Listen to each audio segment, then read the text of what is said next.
Shalom sahabat Kuntum yang terkasih, kita jumpa lagi pada hari ini Rabu tanggal 23 Februari tahun 2022. Kuntum hari ini mengambil tema, barang siapa tidak melawannya maka ia berada di pihak kita. Hari ini merupakan hari biasa dalam pekan biasa yang ketujuh dengan warna liturgi adalah merah. Adapun struktur bacaan kita pada hari ini terdiri dari bacaan pertama diambil dari kitab Yakobus 4 ayat 13 sampai dengan 17, Mazmur tanggapan diambil dari kitab Mazmur 49 ayat 2 sampai 3 dan ayat 6 sampai dengan 11. Adapun bait pengantar Injil diambil dari Injil Yohanes 14 ayat 6 dan Injil sendiri diambil dari Injil Markus 9 ayat 38 sampai dengan 40. Sahabat Kuntum yang terkasih, bacaan Injil pada hari ini dapat kita baca pula dalam Injil Lukas 9 ayat 49 sampai dengan 50. Baik sahabat Kuntum yang terkasih, saya akan bacakan bacaan Injil kita pada hari ini yang diambil dari Injil Markus 9 ayat 38 sampai dengan 40. Seorang yang bukan murid Yesus mengusir setan. Kata Yohanes kepada Yesus, "Guru, kami lihat seorang yang bukan pengikut kita mengusir setan demi namamu.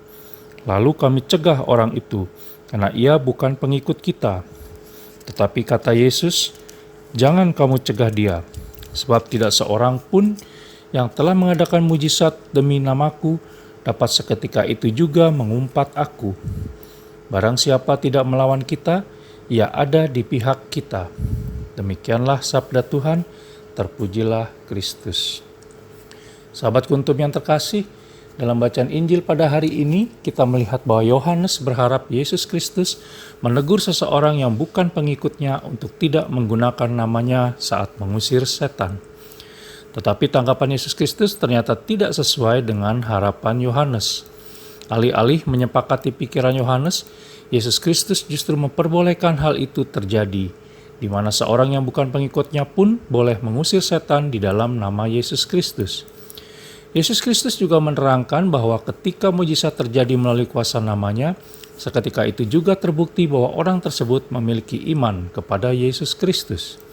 Sebab jika tidak memiliki iman kepada Yesus Kristus, maka yang terjadi adalah seperti 7 orang anak Skewa, seorang imam kepala Yahudi, dalam Kisah Para Rasul 19 ayat 13 sampai dengan 20, di mana maksud hati mengusir setan, tetapi malah dikerjain sama setannya.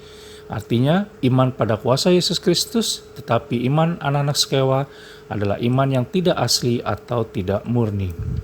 Sahabat Kuntum yang terkasih, masih banyak saudara-saudara kita yang hampir selalu berpikiran sempit seperti Yohanes di dalam bacaan Injil hari ini, di mana mereka berpikir bahwa Yesus Kristus itu hanya untuk diri mereka atau kelompok mereka sendiri saja. Padahal karya Yesus Kristus adalah bagi semua orang di dunia ini. Karena Yesus Kristus adalah Yehosua. Yehosua berarti Allah yang menyelamatkan semua orang. Masalahnya adalah di sisi lain, apakah mereka sungguh percaya dengan kuasa dan karya yang telah dilakukan oleh Yesus Kristus bagi hidup mereka? Jika ya, mengapa mereka seringkali kecewa jika segala permohonan mereka tidak segera dikabulkan olehnya, apalagi jika tidak terkabul sama sekali seperti yang diharapkan? Sikap Yesus Kristus dalam bacaan Injil pada hari ini patut kita ikuti. Sikapnya yang toleran terhadap sesama karena memang namanya memiliki daya yang menyelamatkan. Sikap Yesus Kristus ini juga membuka cakrawala berpikir kita untuk menerima semua orang sebagai saudara. Kita tidak harus menjadi orang yang sombong karena merasa memiliki Yesus Kristus. Injil dan cara hidupnya ternyata banyak diikuti oleh orang yang tidak mengenal dan mengimaninya sebagaimana halnya kita saat ini. Kita boleh bangga memiliki Yesus Kristus karena namanya menyelamatkan semua orang.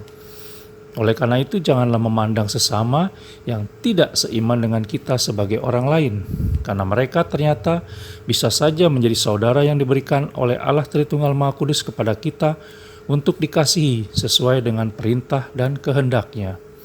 Selamat pagi, terima kasih dan salam.